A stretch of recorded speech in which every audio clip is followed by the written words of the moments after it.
CJP മൂവ്മെൻറ്റിനെയൊക്കെ 100% welcome ചെയ്യുകയാണ്. കാരണം ഈ രാജ്യത്തെ യുവജനങ്ങളൊക്കെ ഇവിടുത്തെ നിത്യമായിട്ടുള്ള രാഷ്ട്രീയ വിഷയങ്ങളിൽ അഭിപ്രായമുള്ളവരാണ് എന്നുള്ളൊരു ബോധ്യം നമുക്ക് കിട്ടുന്നു. രണ്ട്, അവരൊക്കെ അഭിപ്രായമുള്ളവരായിരിക്കുമ്പോൾ തന്നെ അഭിപ്രായം പ്രകടിപ്പിക്കുന്നവരായിരിക്കുക കൂടി ചെയ്യുകയാണ്. അങ്ങനെ ഒരു ഉത്തരവാദിത്ത ബോധത്തിലേക്ക് അവർ വരുന്നതിന് നമുക്ക് വലിയ സന്തോഷമുണ്ട്. കാരണം ലോകത്തിൽ തന്നെ ഏറ്റവും അധികം യുവജനങ്ങളാൽ സമ്പന്നമായ ഒരു രാജ്യത്ത് സാധാരണ മനുഷ്യരുടെ ജീവിതവുമായി ബന്ധപ്പെട്ട ഒരു വിഷയങ്ങളും കാണാതെ മറ്റു പല വിഷയങ്ങളിലും ശ്രദ്ധ കേന്ദ്രീകരിച്ചുകൊണ്ട് ജാതിയും മതവും വിധ്വംസവും വിദ്വേഷവുമായിട്ടുള്ള പ്രചരണങ്ങളിലൂടെ മാത്രം അതിൽ മാത്രം രമിച്ചുകൊണ്ടൊരു സർക്കാർ ഈ രാജ്യം ഭരിക്കുന്ന സമയത്ത് യുവജനങ്ങൾ ഇത്തരത്തിലുള്ള മൂവ്മെൻറ്റുമായിട്ട് വരുന്നതിനെ 100% സ്വാഗതം ചെയ്യുകയാണ്. പിന്നെ താങ്കൾ പറഞ്ഞതുപോലെ പരമ്പരാഗതമായിട്ട് ഉള്ള പ്രധാനപ്പെട്ട മുഖ്യധാര രാഷ്ട്രീയ പാർട്ടികളിൽ നിന്ന് വ്യത്യസ്തമായിട്ട് ഇവരുടെ പ്രവർത്തന രീതി, ആ രീതിയെയും പേഴ്സണലിയും അതുപോലെ തന്നെ സംഘടനാപരമായി ഇതിനെ വെൽക്കം ചെയ്യുകയാണ്. അതൊക്കെ ഉണ്ടാകേണ്ടതാണ്. ജനാധിപത്യത്തിൽ എത്രയും അധികം ആളുകൾ വരുന്നത് അത്രയും നല്ലതാണെന്ന് വിചാരിക്കുകയാണ്.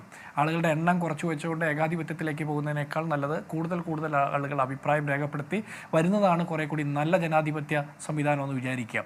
പക്ഷേ ഇവിടെ ഒരു പ്രശ്നം, ഇതൊരു സംഘടനാപരമായിട്ട് ഇതിനൊരു ഓൾട്ടർനേറ്റീവായിട്ട് കാണാൻ പറ്റുന്ന രീതിയിൽ സ്ട്രക്ചറായിട്ട് ഇതിന് പറ്റുമോ, ഐഡിയോളജിക്കലി അതിന് എത്രത്തോളം ബാക്കപ്പ് ഉണ്ട് എന്നുള്ളതൊക്കെ കാര്യം ഭാവിയിൽ തീരുമാനിക്കപ്പെടേണ്ടതാണ്. അതിനെ ഒന്ന് മുൻവിധിയോടെ കാണാൻ ഞാൻ ആഗ്രഹിക്കുന്നില്ല. എന്ത് തന്നെയായാലും 100% ഈ രാജ്യത്തെ യുവജനങ്ങൾ ഇത്തരം അഭിപ്രായ പ്രകടനങ്ങൾ നടത്തുന്നത് 100% നമ്മൾ വെൽക്കം ചെയ്യേണ്ടതാണെന്ന് ഞാൻ വിചാരിക്കുന്നത്. കാരണം ഈ രാജ്യത്തെ ഏറ്റവും പ്രധാനപ്പെട്ട വിഷയങ്ങളിലൊക്കെ മനുഷ്യൻ്റെ അവസാനത്തെ ആശ്രയമായിട്ടുള്ളത് സുപ്രീം കോടതിയാണ്.